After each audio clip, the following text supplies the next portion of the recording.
cool. Then they must look upon me whom they have pierced.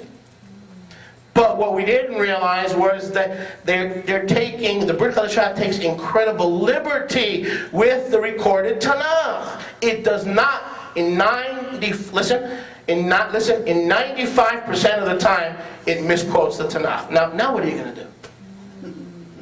Now what are you going to do? You're going to get angry at me? I'm here to help you. There's no sense getting angry at me. I didn't write the Brit Hadashah or the Tanakh. Isn't that good news?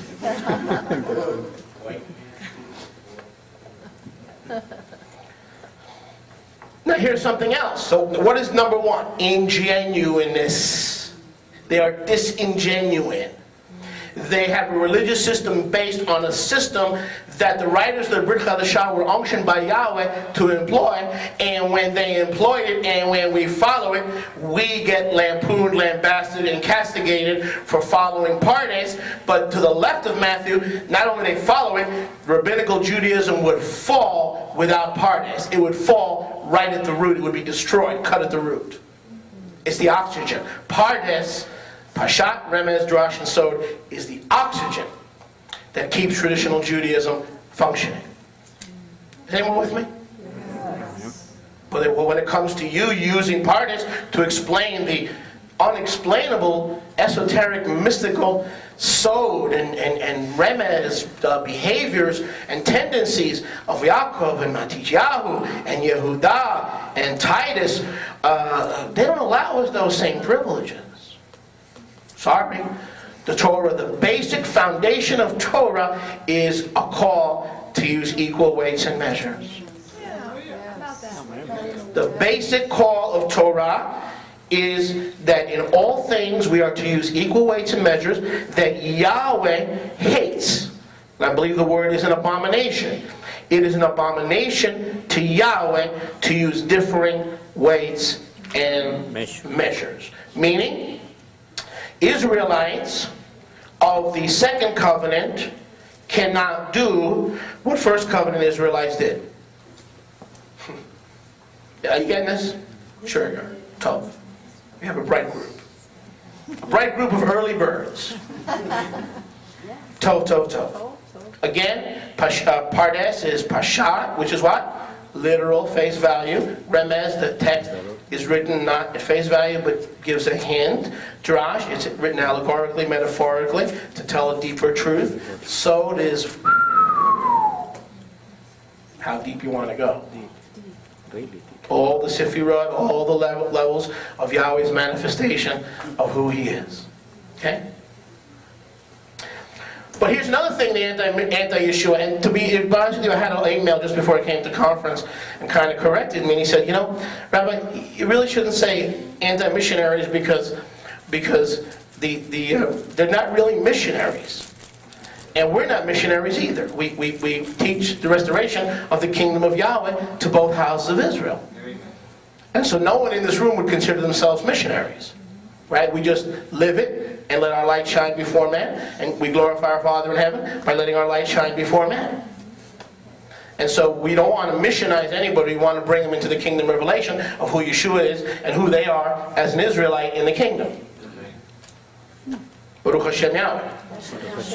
So, it is better to say anti-Yeshua missionary.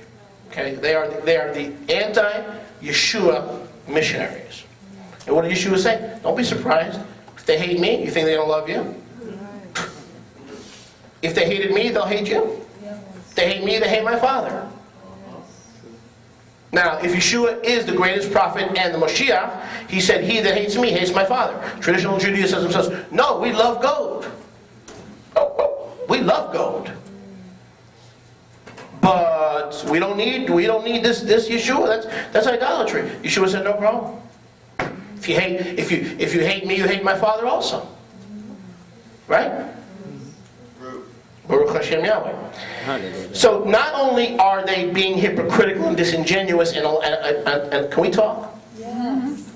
Yeah, talk. There have even been people that have been kidnapped for their faith.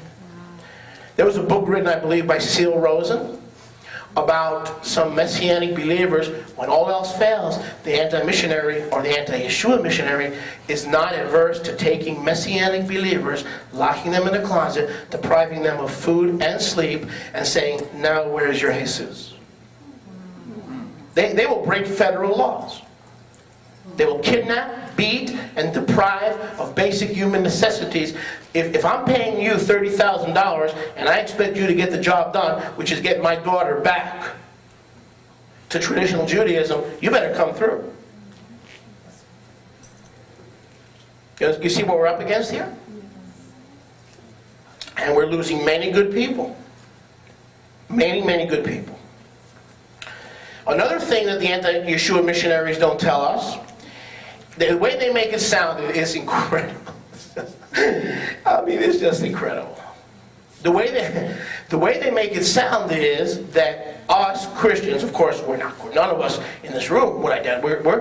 We're Torah-keeping Israelites from either the returning house of Ephraim or Yehudah. Yeah. But they say, you Christians, all you do is, and this Messiah is this idea that the Messiah is a hidden concept. That's a Christian thing.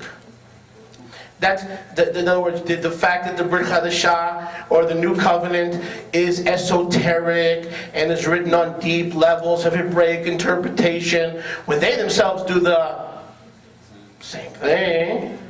And they say to us, so in other words, according to the Brit Hadashah, the Moshiach is a hidden concept. Isn't that what we've just been saying? To understand the truth of Moshiach, we have to use all four levels of Hebraic interpretation. Isn't that what we just said? And so, when we do it, the anti-missionary says, that's not scriptural. In the Tanakh, the Moshiach is evident. The Moshiach is plain. That's a lie. Listen, in both covenants, the idea and the principle of Moshiach is a hidden concept. Nowhere in the Tanakh does it say, Yeshua HaNotzri will be born in Bethlehem in 4 CE. Show up on the hills of Bethlehem lest you miss his birth. It doesn't say that. So listen, what the anti-missionary doesn't tell you, now there are little pieces of the puzzle, are there not? Micah has a piece of the puzzle.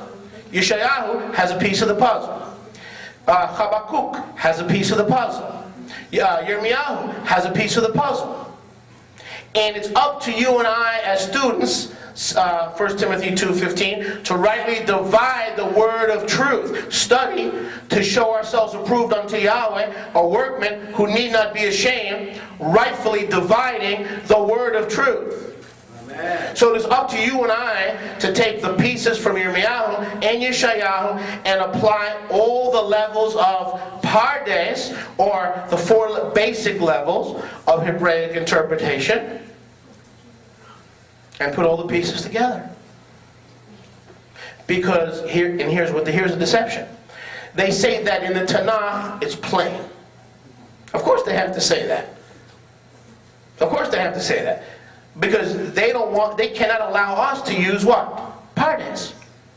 Because as soon as they admit that to understand Mashiach in Tanakh, you must use Pardes, then to understand Mashiach in Brit Hadashah, you also must use Pardes. Let's make it simple. You can never understand anything about Moshiach, listen, in either covenant without dropping down to deeper levels of Hebraic interpretation. Amen? Amen. So, in other words, it's not just us as Messianics who drop down to the Hebraic levels of interpretation. They do the same thing. And Mashiach is a hidden concept. What does Malachi 3 and 6 teach us? Malachi 3 and 6. I am Yahweh, I change not. Therefore the sons of Yaakov are not consumed. Correct? Well, if Yahweh doesn't change, and we really believe that he doesn't change, then he revealed Moshiach in the esoteric, the mystical, the hidden, even as he does in the Brit Hadashah. Okay? So Yahweh doesn't change. So what the anti-missionary wants you to